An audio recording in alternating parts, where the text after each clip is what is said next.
parte de la era de la inteligencia artificial. Ponte cómodo y disfruta de todo lo que hemos preparado para ti. Okay, so I'm going to make a joke about this. There is no such thing as a perfect pitch. Your pitch is only perfect once you have money. So keep that in mind. A lot of us think we pitch once and we're done. A pitch is like making a game. It's never really done until it's done. If I can get this to work properly. User error. Where am I supposed to point?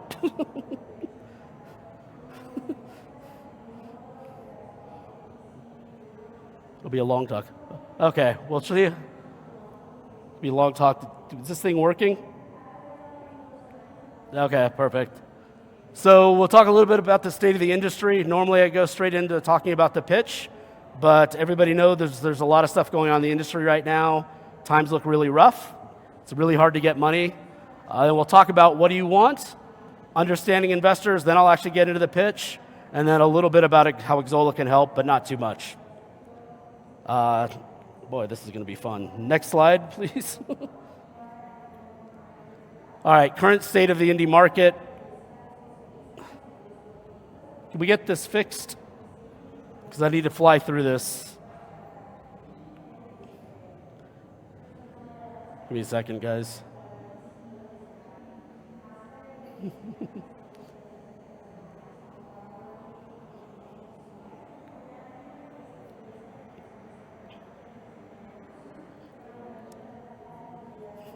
Un momento.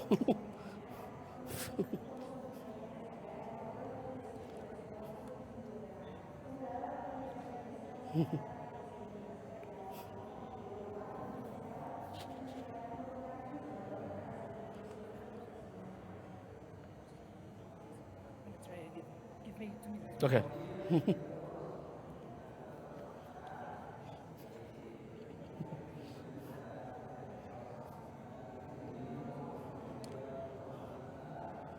Well, we'll talk about this.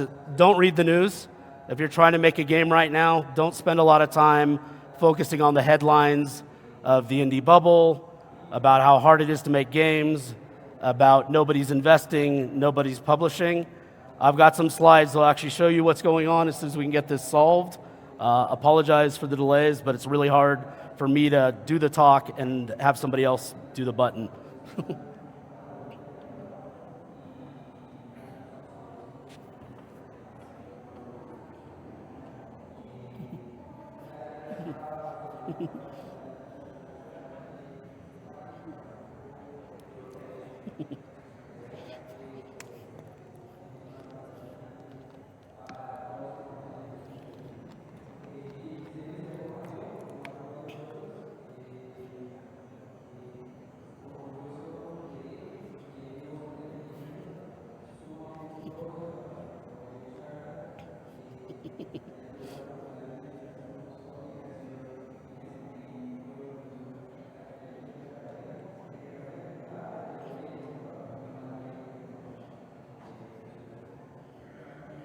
Apologize. Could you please try? Yes. Yeah.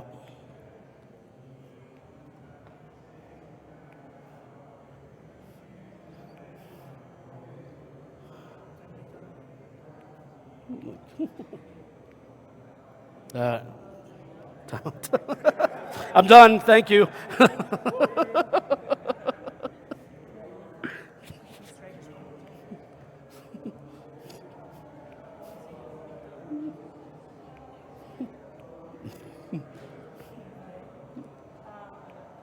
Well, we getting there? No, it just back.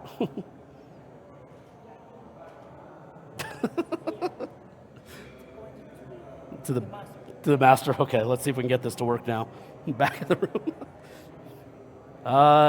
Still, maybe not. Okay,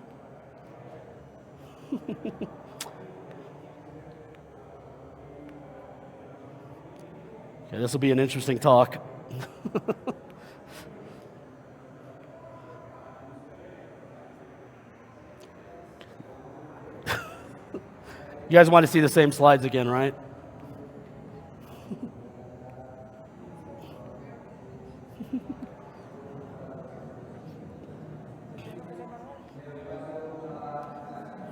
your project, we need to have basically do it manually, so you will need to give me a sign so we Oh, can pass it. all right, Okay? so just want me to say next slide? Yes, something like that. Okay, or next, okay. All right, we're gonna have fun. Next slide, please. Keep going. Again. All right, stop. So let's talk about this a little bit. If you're looking at what's going on right now in the game economy, well, you ruined the surprise. If you go back a slide, you'll see that since 2022, it's been straight down. If you look at previously, though, 2018 and beyond, investing is about the same as it was then. I think everybody's a little confused about how good 2021 and 2022 was, and because of that, it created a really big bubble, and people, I think, fooled themselves into thinking that bubble was going to continue forever. Publishers spent too much money, invested in too many games. Investors who aren't used to the industry came in, put a bunch of money into stuff, and they also didn't do well. Then the economy kind of settled down. The thing is interesting is that the game business is going to make as much money this year as it did any year before. And if you look at this over time, investments are almost the same as they were before. So it sounds like all doom and gloom. The trouble is there's a lot more people looking for a lot less money right now. So it's not as bad as it seems. It's just harder to find that money because you have more competition. Next slide, please.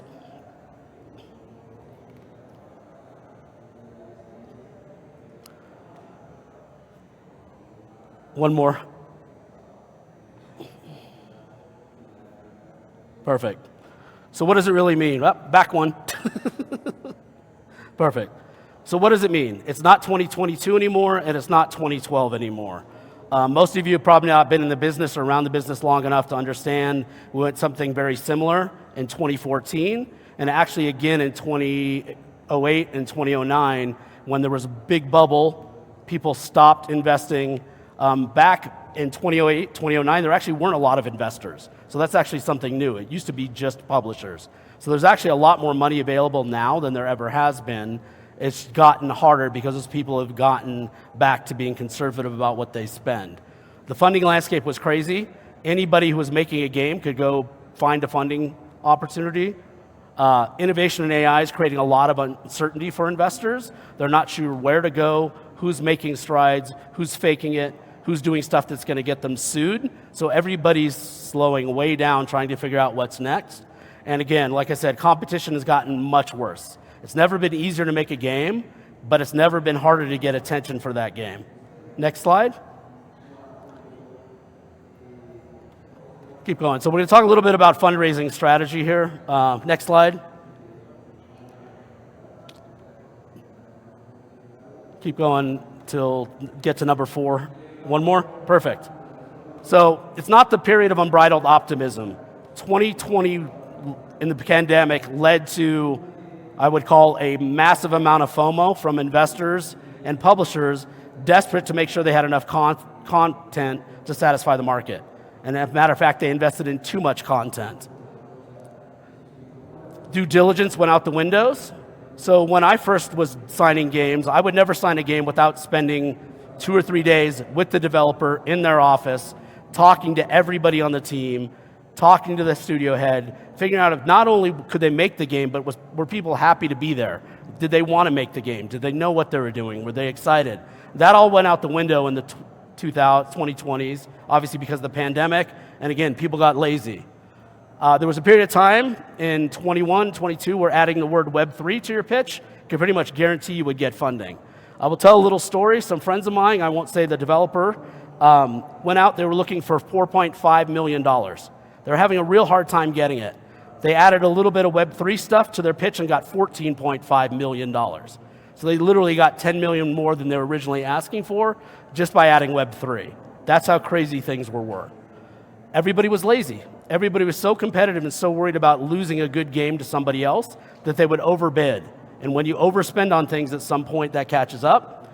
So what that really means is everybody's going to go back to fundamentals. Due diligence, Does the studio know how to make a game, and is there an opportunity to make money? Next slide. One more, perfect. So what you can expect now, really long decision horizons.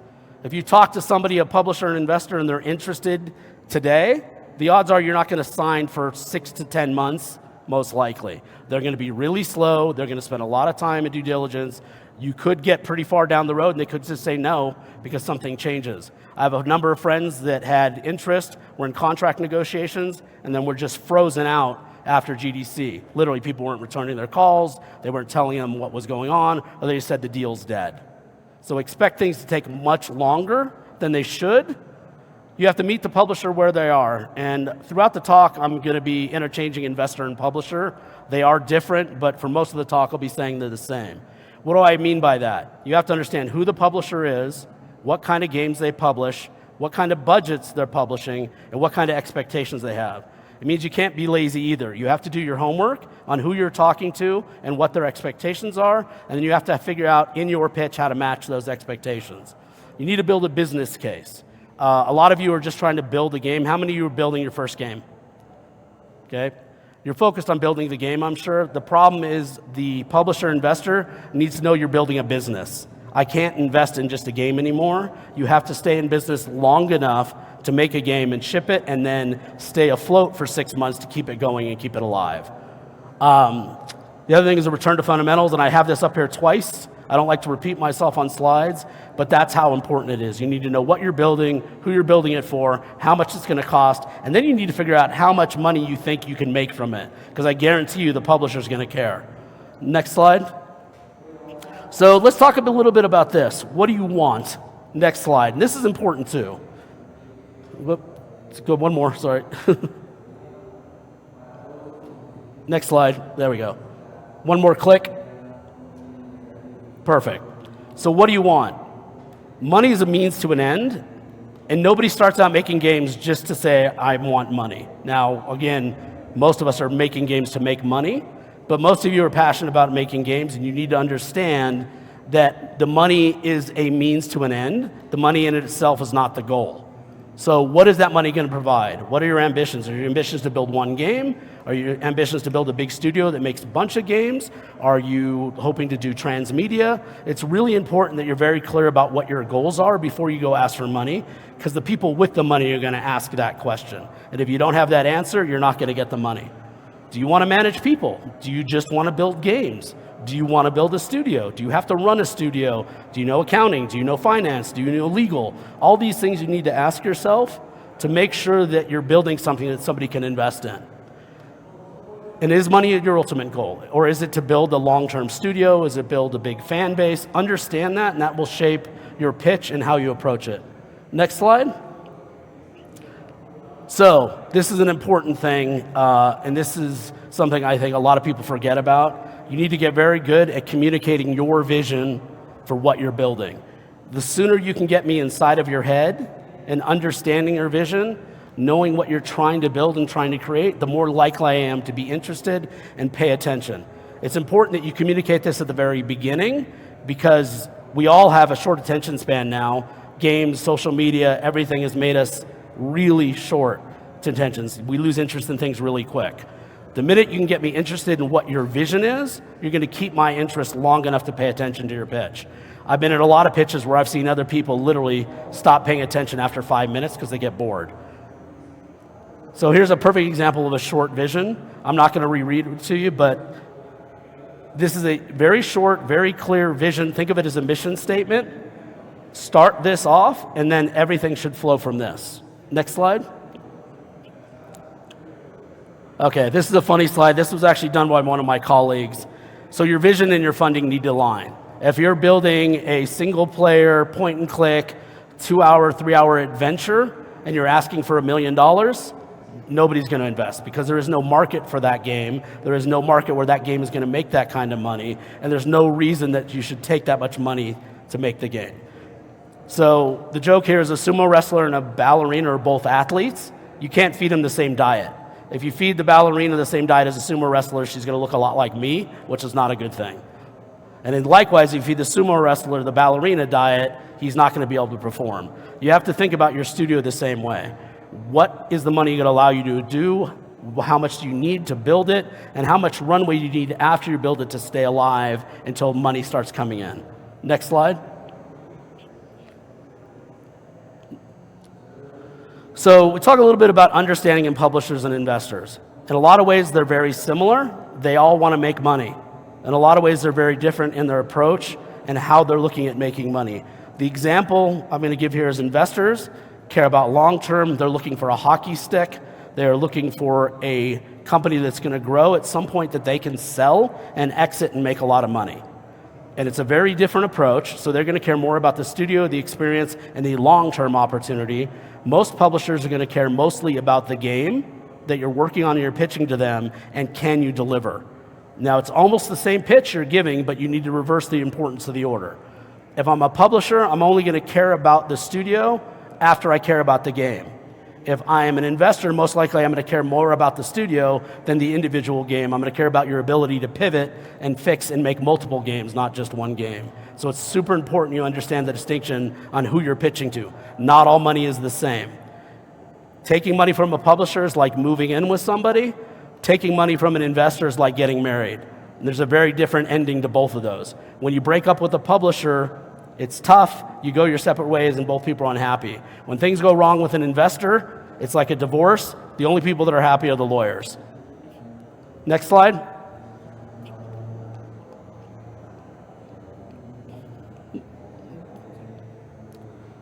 No, one more. Okay, so let's talk a little bit about competition. So back in the old days, I was actually around at the founding of Steam, when there was very few games. I actually cut the deals from Activision with Steam early on in the 2000s. You can see all the way through to maybe 2015, if you put out a good game, odds are you were going to be successful. You had almost no competition. There was not that many games, and Steam was actually curating content. It was actually pretty hard to get your game on Steam. You had to go through a process, an approval. You had to prove you can ship a game. You prove you support the game. That all went away in about 2015, 2016, and you could see what happened. I think this year the estimate is a little over 11,000 games are going to come out on Steam. 90% of those make less than $10,000. So keep that in perspective. That means 1,000 games on Steam make more than $10,000. 9 to 10,000 make less than $10,000. So when you're pitching an investor or publisher, you have to convince them you're going to be one of that 1,000, not the 9 or 10,000. So you've got to be the 10%, not the 90%. This is super important. Next slide. So publishers and investors are all different, but not just publishers and investors. Publishers are different. And this is super important that you understand this as well. Not all publishers are created equal. Not all publishers want the same thing. What your game that could be great for one publisher could be horrible for another publisher. Just like an investor. The game that's great for an investor could be horrible for a publisher. It's important that you do your homework. And I'm going to emphasize this over and over. You don't go to a job interview without knowing who the company is and who you're interviewing with. Please don't be lazy and don't check out who you're meeting with, what they've already published. Talk to their other developers. Get to know what they like, what they don't like. If you're lazy, you're not going to succeed in this. It's just like building a game. You have to be diligent about this and pay as much attention to pitching, if you need money to finish your game, as you do to building the game. It's not fun. I know I'd much rather make a game than work on a pitch, but if you need money to make your game, you need to work on the pitch the same way. And as I mentioned, so the other thing to think about though, it could be a great game that is a terrible investment for them. So you could go to people, and I see games all the time that I like, but they don't fit my portfolio, there's not a good opportunity, or I love the game, but I don't see the market opportunity. Well, that means I don't see the audience for the game, so it's important you tell me who that audience is as well. Next slide. Okay. How many of you understand who you're actually pitching to when you're pitching your game? Most of the time I see developers pitch me the game like I'm their customer, right? They pitch me the game like I'm the person on Steam that may go buy it for $15 or $20. Your audience for your pitch is not your audience for your game. You need to understand that you're pitching to try to get money from an investor or a publisher. You're trying to persuade them to invest in your studio or in your dream. You're not trying to sell them $20. You're trying to sell them $200,000, $400,000, $800,000. There's a lot more risk, a lot more due diligence, a lot more investment. So the time and energy put into the pitch needs to convince them that you're a worthwhile investment. It's much easier to convince a consumer, although it's still difficult, than it is an investor. There's a lot more risk involved. So remember, you are presenting an investment opportunity. You're trying to show them how they are going to make a lot of money from your game. The consumer generally doesn't care unless you're pitching Web3, the imaginary money from play to win. They need to understand how they're going to make money. The audience doesn't care about how they make money. They want to have fun. So that's a big difference when after you convince them they can make money, then understanding there's an audience for the game becomes super important. Next slide. One more. So this is important, right? And I cannot emphasize this enough. They need to believe there's an audience for your game, and they need to believe you can get that audience's attention. And then they need to believe you can actually ship the game on time and on budget. I have a joke with a bunch of my friends that run studios. Two things that almost every studio is horrible at: managing time and managing money. Okay, two things that most investors are really bad at: figuring out what they should invest in and when. So there's a big mismatch when it comes to this. And by the way, none of us, even those of us who have been investing and signing games for 30 years, have a crystal ball. The only thing that I have over any other publisher or investor is maybe I've been doing this for 30 years. So maybe I'm better at guessing what's going to be successful than somebody else. And maybe I have a lot more data than you on what games have been successful, how many games I've sold in this genre, what games on this platform. So I have a lot more data, but it doesn't mean I'm any better at predicting what's going to be successful. If I was, I'd probably be retired and on an island somewhere or on a boat instead of here. Although I actually love this. So next slide. All right, so the pitch. This, I guess, most of you are probably here to hear about this. So next slide. So the aim of the first time you talk to a publisher or investor should not be to close a deal. I've seen 5,000, 6,000 pitches in my career. I've signed one on the first pitch. You need to understand and keep this in mind. What you're trying to do is build a reason for them to follow up, to keep talking, to get a conversation, make it really hard to say no. Here's another little secret. The person you're pitching to or the people you're pitching to probably aren't the ultimate decision maker at the investor or the publisher. So your first pitch needs to convince that person that they should waste their time and energy on bringing it to the rest of the people internally, and then those people will view it. There's a whole series and process of getting a deal signed at a publisher and investor. For example, when I was at 505, there was 9 people on the green light committee, 9 of them. 4 or 5 of them would never play the game. They would rely on the 4 or 5 who did to present it. Those people that were passionate, those people that became your evangelists, were the ones that would go sell it to the rest of the team. The rest of the team then had to believe that marketing, PR, production, all would have to believe in it. In that room, basically all 9 people had to agree they wanted to invest. And the thing is, 1 or 2 people could veto the entire thing. So you could have 7 or 8 of us want to sign the game. The president or the head of production could say no, and that would kill the deal. So understanding how difficult it is to get through that process, and understanding that the first part of your pitch is not to get a yes. Now, if you get one, great. Please see me after this. I would love to know that story, and I would love to sign your next game. But it's not going to happen very often. So it's important that you make it hard for them to say no. Make it go, okay, well, if I don't sign this game, my competitor could sign this. It's going to be hugely successful, and then I'm going to get fired because my competitor got it and I didn't. Create that little bit of FOMO. Get them to keep talking. Get the follow-ups. Keep the conversation going. It sounds like a lot of waste of energy, and a lot of times that's not going to go anywhere, but I guarantee you if you don't get that next conversation, you're never going to get the deal. Next slide. So what to include in a pitch? As I mentioned, an introduction, an elevator pitch. And I'll go through, by the way, I'll go through a lot of this later in individual slides so you can see kind of pro and cons. Elevator pitch, key features, positioning and fit, comparable titles and revenue, traction, game details, team and credentials. And by the way, you'd be surprised the number of pitches I see. The people don't include their contact information in the last page of the pitch. Please do not send me a pitch without your contact information. Don't make me go look for it. And remember, I'm probably forwarding this presentation to other people at my company. Don't make me search for who to talk to if I want to reach out to you. It's just a very little thing that shows me you may not be professional. Next slide. So I talked about the elevator pitch. So this was a game that I actually found on a screenshot Saturday a couple years ago. They'd posted a screenshot, and it was an animated GIF, not this one, but very similar. I reached out to them because the animation was fantastic, and I just said, hey, this is a really cool game. Where are you guys at? What are you up to? They responded. We started a conversation. 2 months later, we signed the game.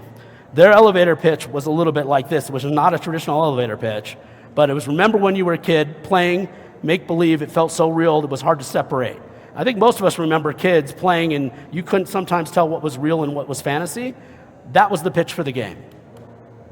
That pitch got my attention along with the graphics that matched it. So you keep the two together and all of a sudden you have my interest. Next slide. Here's a bad example. I think most of you can probably see pretty quickly why this is a really bad example of an elevator pitch. This is not an exact one, but this is very similar to a pitch I got a couple months ago. Don't do this, please. Don't ever do this. Never have this much text on a slide. It's a very bad thing. It'll make people lose their attention. Nobody's going to read it all. Next slide. So I went through that list of all the things to include, and here's the thing I'm going to say. I'm not going to tell you how to pitch. I'm not going to tell you what to pitch. This is where the creativity comes into play.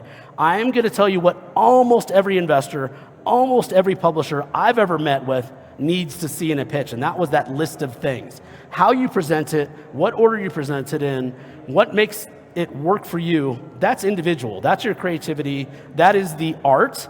The science is I need a certain amount of information to be able to make a decision if I want to continue the conversation. If that information isn't in the pitch, I'm probably not going to want to continue the conversation. So key features and USPs we talked about. What's the core game loop? What makes this game different? And why would people play this game? So this is super important. A lot of people talk a lot about USPs or unique selling points, but maybe really don't understand what that means. Next slide. So here's a USP example, environmental interaction. Use the environment as a weapon, creating avalanches to harness the elements. Now, by the way, this is crafted by me and a friend. We're not game designers, so please, they're not the greatest, but they give you an example of something that could be unique to your game. Historical accuracy. There's some games that have done this. A lot of folks, when I first came to Columbia, were doing very regional focus. They're doing Colombian mythology, Colombian lore, which could be great as long as the gameplay is great. So an authentic representation of the Viking Age, meticulously researched and recreated, right? It may be a very niche idea, but it's a very clear USP. Not very many people are going to be pitching that same thing. Realistic physics and destructions. This one, a lot of people say this. I don't know if it's necessarily that unique unless it applies very carefully your specific game to do something unique. Next slide. So, keep going, it's fine. We're ruining a little bit of the surprise. So I want to talk a little bit about this. I see a lot of these things. Oh, here's a key ESP. Inspiring gameplay, unique storyline, amazing graphics, captivating soundtrack. I want you to understand why those are actually really bad USPs. And the reason that they're not is nobody would say the opposite. Nobody's going to say anything that your game is uninspiring. Nobody's going to say, oh, the storyline, everybody uses the same storyline.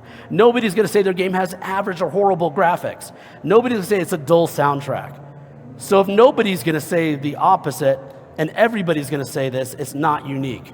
Remember, unique selling point needs to be something very unique to your game. What makes it different? What's going to make a consumer go, hey, wait, that's important. I got to give credit to Rami Ismail. He's the one who came up with this idea of anti-bullet points, which means if the opposite is true, then your unique selling point is not unique. So just think about that when you're crafting. This is actually one of the hardest parts of a pitch, but if you don't have this down, it's going to be very hard for me to be interested in your game because it means there's nothing unique about it. And I don't need 10 bullets. Nobody's going to make 10 unique things. Find 2, 3, 4 that can be mostly unique to just your game and why. Next slide. Keep going all the way back.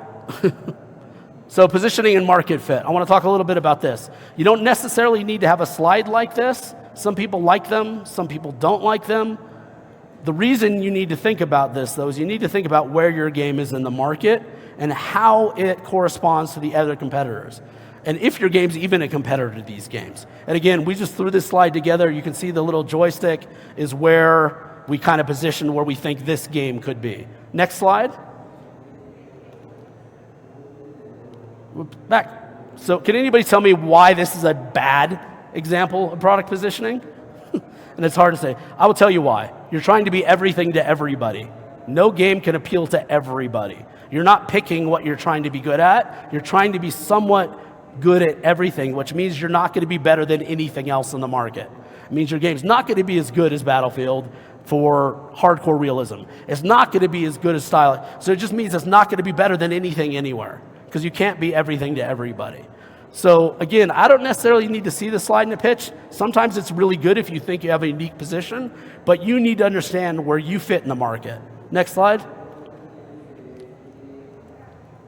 So we talk about a slide of attraction and progress. And I'm going to say this. Investors and publishers, we're chicken.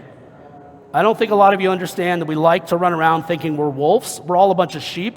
This is why we followed each other off cliffs in VR. We followed each other off cliffs in Web3, blockchain, crypto. We get this FOMO just like everybody else, and we follow each other off cliffs. When I talked about going back to fundamentals are going to be things like this. What kind of awards do you have? What kind of traction? What kind of trade shows have you been to? And if it's your first game, what is the audience response? Have you shown it to customers? Have you built a community? How big is your Twitter? How big is your Discord? And I'm going to focus on this for a minute.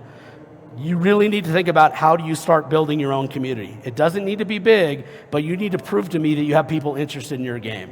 Because I need something that I can latch onto and market to and promote. I can help you build your community, and I cannot help you create it. It's super important that you can show me you can build a community around your game. Whether that starts by doing trade shows, events, meeting people, doing free demos, screenshot Saturdays, wishlist Wednesdays, start getting people on a Discord, Twitter, the website, whatever. Find a way to show me that you have people interested in your game will help me be interested in your game. Anything and everything that proves to me that people may be interested in your title makes it easier for me to say yes. Next slide.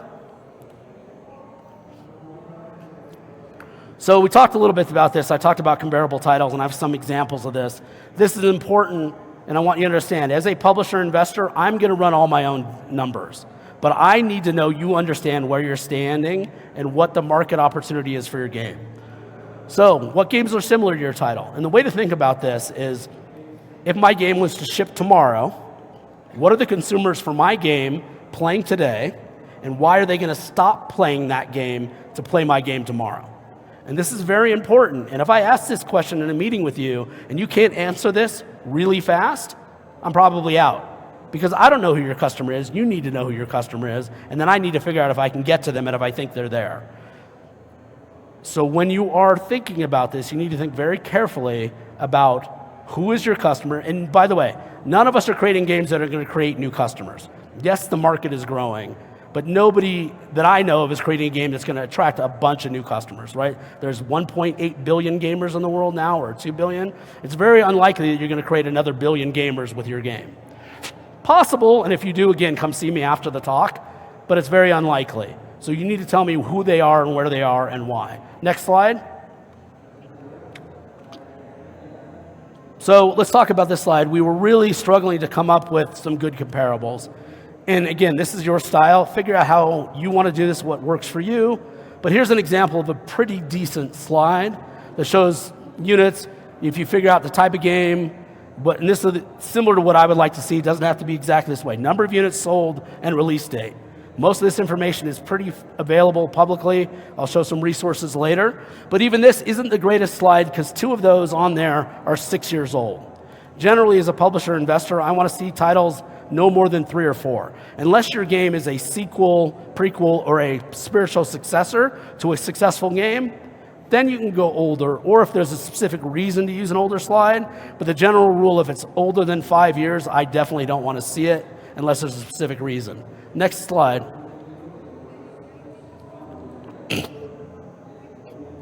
So we put together another slide that we thought was going to be interesting, going, hey, let's use recent examples. At first, this seems like a great slide, and then you realize One is these aren't indie games. Two, these are outliers.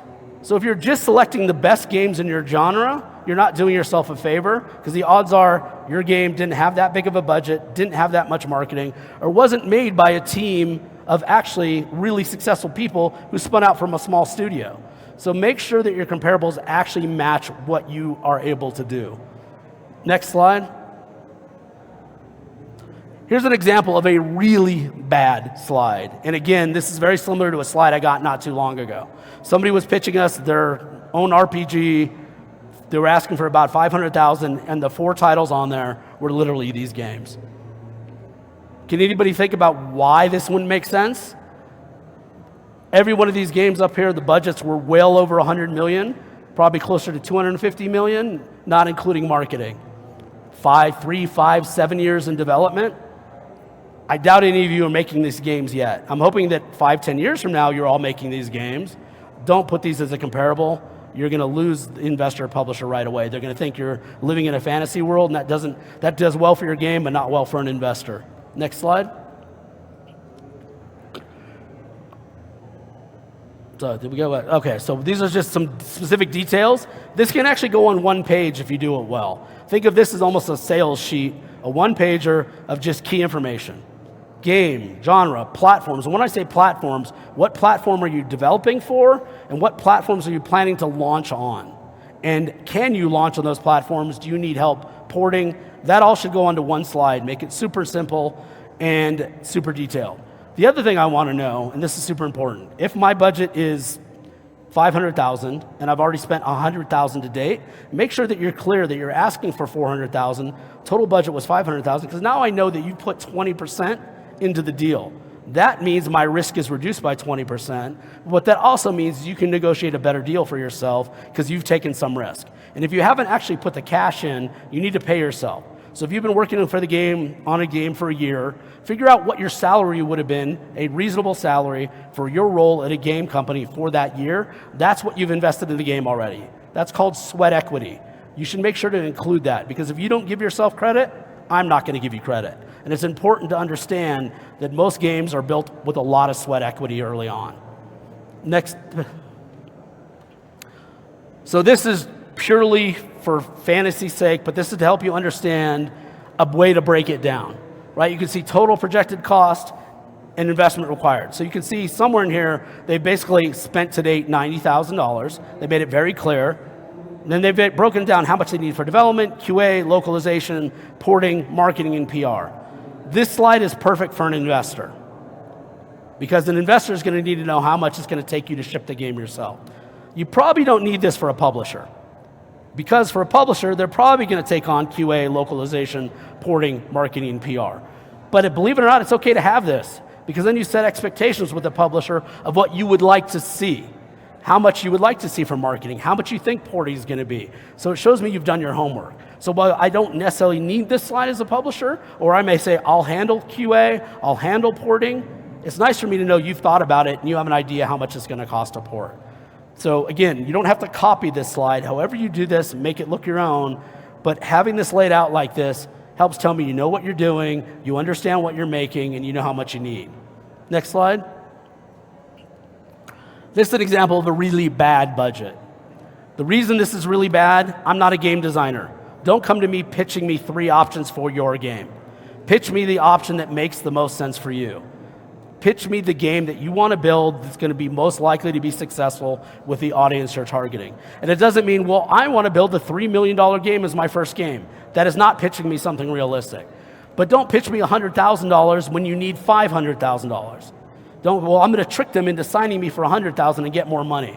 And I can tell you, I've had that happen a number of times. We call it developer blackmail, and it's the surest way to put yourself out of business. So please don't do that.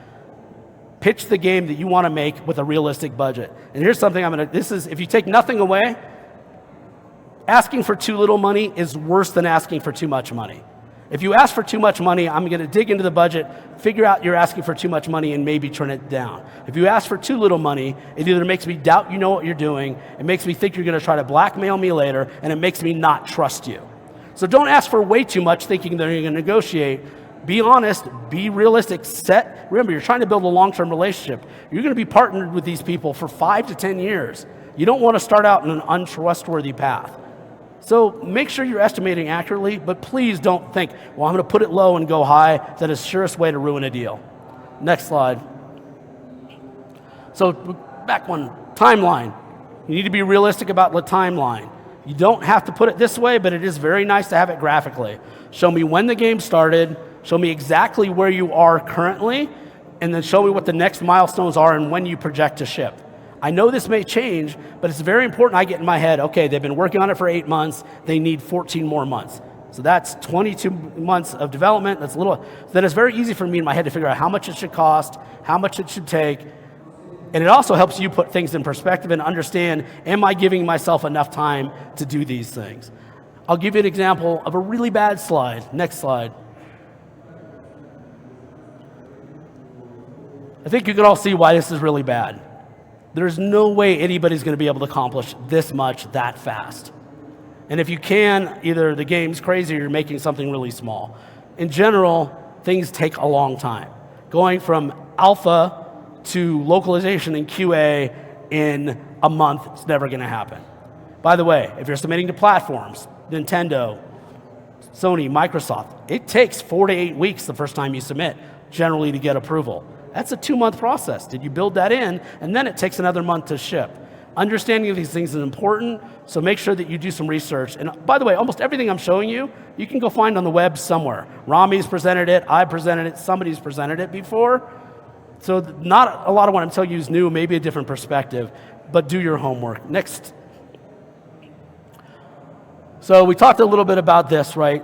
Team and credentials. Make me believe you guys can build this and why you can build this, how you're going to build this. Who you are, what have you worked for, what have you worked on before, either as a studio or individuals. Show me you've shipped something. By the way, I would rather sign a team that shipped and failed than a team that never shipped before, because a lot can be learned from failure. So understanding that and knowing if I've never shipped before, I need to go above and beyond to prove I can build this game. And then, why are you the team to build this now? Explain to me, make me go, okay, I believe in these people. These are the people to do this game right now. I should give them my money. Next slide. So this will be really fast, and I think I'm actually right on time. You give me the head. So how Exola can help. I got to give the sales pitch. It's going to be one slide, I promise, and that'll be it. Next slide. So quickly, Exola Funding Club. I want to be very clear, Exola Funding Club is not a fund. It is not us investing. It is a no-cost matchmaking service that matches developers, investors, and publishers. We have over 200 publishers and investors actively looking for games. It's no cost to the publishers and investors. It is no cost to the developers to sign up and register. We generally require a pitch deck, a gameplay video, and a build if you've never shipped anything before. If you've shipped something before, a build's not always required, but I can tell you most publishers and investors right now will not sign a game without a playable. A couple more slides and we're done. So next slide. So here's a list of resources. I will provide this later. These are, by the way, these are things that I use, well, maybe except for the top one. These are things I use all the time, right? As long as I've been doing this, I still rely on a lot of other people for information and help. Like I said, Rami Ismail has a whole bunch of stuff. He's got a newsletter, he's got press kits, he's got talks. Follow his stuff. He's really smart. He's been doing this for a long time. Started out as a super small indie. Game Discover, the team over there, unbelievable. They're always providing insights and data, what's working, what isn't working. I'm not going to read the rest of the list, but some of you ask, well, where do I get to get the data to figure out how my sales? The last 3 or 4 or 5 all have data on game sales. Pick your favorite 2, kind of put a happy medium, so take an average and figure out what the game sales were, but that will give you a really good idea of what somebody else's sales were. That will help you with your competitive titles. Next slide. So in conclusion, all right, so again, you're building a business case, not just a game. Show me how you're building a business and why this is going to make money. Get a conversation. Again, you're not going to sell somebody the first time you meet them, right? You need to make sure you're building a relationship, not just a sales process. Nobody likes to be sold to. Nobody likes to go somewhere and have somebody going, buy this now, I've got this great deal for you. That's not what any of us want. We want a relationship, and especially, remember, this is a 5 to 10 year relationship. You need to start off with a foundation, and it's all about building trust. Pitching games is hard. It's like, I think that a lot of people don't understand just how hard it is to actually pitch a game until you've been doing it for a while. I have friends that have pitched games 12, 18 months before they've gotten the game signed. Sometimes you kill the game because it's never going to get signed. Understand it's not easy, but I understand if you can make a game, you can pitch, because making a game is much harder, which is why I don't do it. I just get up here and talk about pitching. And then I cannot say this enough, relationships matter. And what I mean by this, you've taken a big step just coming here, talking to each other, talking to experts, meet people, exchange business cards, exchange information, talk to your peers. Almost everybody in this industry wants to help. I mean, the fact you have a bunch of people fly down here to talk like this, most of us really want to help you succeed, so don't be afraid to ask for help. Most of us are happy to help. Next slide. So I'm going to tell a quick story. I don't know how many of you know who Caracolta is, the folks in Guadalajara. So my friend, Jorge, and I met by chance at EGS show in Mexico City.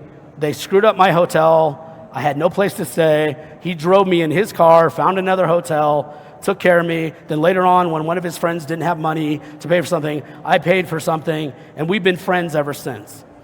I don't know, 4 years ago, 5 years ago, my buddy Mihai and Scott from Amber called me up saying, hey, we're looking for some development talent in Latin America. Do you know anybody in Mexico or Colombia that we can talk to? I connected him with Jorge. They had a great conversation. A couple months later, Mihai and his team bought them and turned them into Amber Mexico. When he bought them, I think there were 15 people. They're now over 200 people. That all happened because Jorge and I built a very good relationship. Nothing really to do with anything except we met in the game industry, we helped each other out for no other reason than we just decided to help each other out. You never know where those relationships are going to take. Most people in this industry that stay for a really long time. So I can't emphasize this enough. Just be nice to everybody until they don't deserve it. So a lot of people say nice guys finish last, nice gals finish. That's only true if you let it. You can be nice until people don't deserve it. So being nice does not mean being a pushover, being walked all over, but be nice to everybody. And, I'm going to say, don't be an asshole. We have long memories, and I still remember developers that I dealt with 10, 15 years ago that were complete and utter jerks. They come to me now wanting a deal, needing money. They are the last people on my list, even if they have a good game. We remember that kind of stuff, because I don't want to work with assholes. I want to work with people I like that can do their job and deliver. It's a long-term relationship. Stuff's going to go wrong. I mean, it always does, just like any relationship. But if I have a good relationship, we can fix it. So just understand that everybody you're talking to in the industry could potentially help you later on, so treat them well. And like I said, this team's doing great, and most of it has everything to do with Jorge, but it was a chance meeting at a trade show in Mexico that led to them having a 200-person studio now. Last slide, I promise. One more. So I put this in Spanish. I had a friend translate it. Hopefully it makes sense. But sometimes the secret in success is surviving long enough to get lucky. Right now is a really bad time for money in the industry. If you can keep your head down, find some work, keep refining your pitch, keep refining your game, it's going to get better. The bad news is it's going to take 6 to 12 months before it really gets better. Teams with experience can find deals right now, but even them are struggling.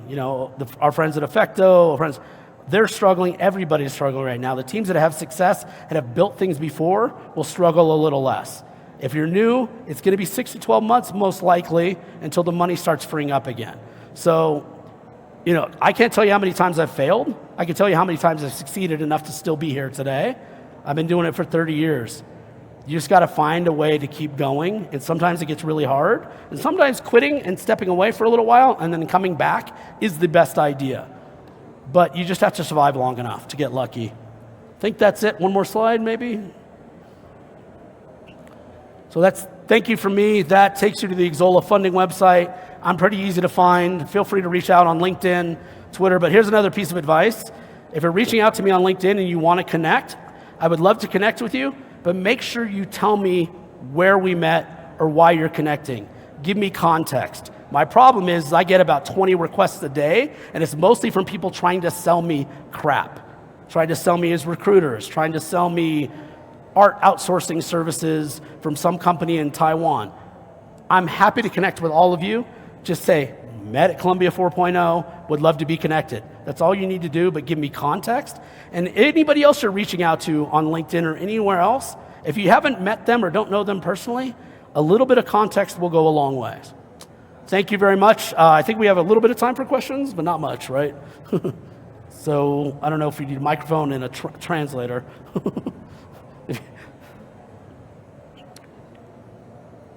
I don't have a translator. So English, all right. Oh, got it. Hi. My question is, if a developer comes to you as a developer and feels already lost in a trade or something like that, is build a community and he has a wish list.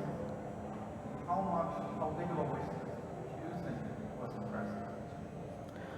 That's a good question. Wish lists used to be a lot more important than they are now because it's hard to get folks to convert.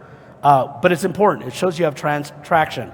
It depends on how early. If the game is 18 months out and you have 5,000, that's still really good. If it's 3 months from launch and you only have 5,000, that might not be that great. It's all relative. How big is the game? How big is the budget? How much time have I been building a community? But if you've already got some wish lists, you're at least showing me you have some traction. So some is better than none.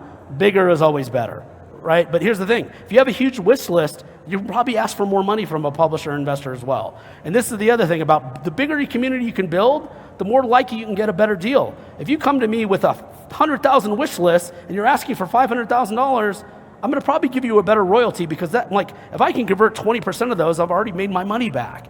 So the bigger your community, the bigger the wish list, the better. But big doesn't necessarily mean it's a good game. Maybe you just haven't marketed right. We don't expect you to be PR marketing experts. We need to know that you can build a community on your own, organic, and then I can latch onto it. Hopefully that answers the question. Spanish, English? English, Okay. Thank you for the talk. That was great. So, as you know, most or all the studios in Colombia and South America do work for hire, right? Correct.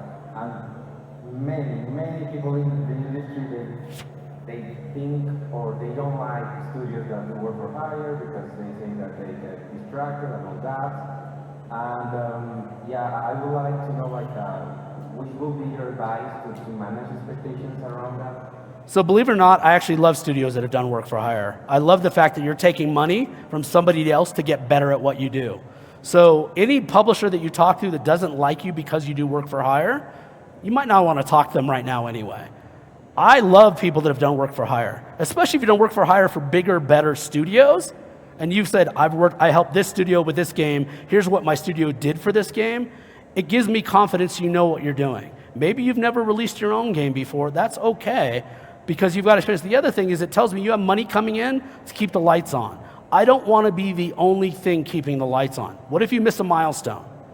I'm paying you, you miss a milestone, it's going to take another month. And then you tell me, well, if I don't get the money, I go out of business. Then we talk about developer blackmail. That puts me in a horrible position. So if I know you have money coming in to keep the studio lights on while you work on the project, that's great. Now, if I think you're taking people from my project and putting them to work for hire so you can bill twice, that is a problem. This is where honesty in a relationship really come into a play. But if you have concerns with somebody saying that, oh, well, you do work for hire, there might not be the person you should be talking to right now. I mean, a lot of the studios here that have done work for hire, that are starting to do their own games, that's a natural progression. Some of the best studios out there right now started for work for hire. I mean, a lot of the studios Epic bought started work for hire. So don't let that discourage you. And by the way, just, I'm happy to stick around afterwards outside, answer any questions we don't have time for, because I think we're almost out of time. So I'm happy to stick around. I left my schedule wide open to answer any questions afterwards as well. Muchísimas gracias. Thank you.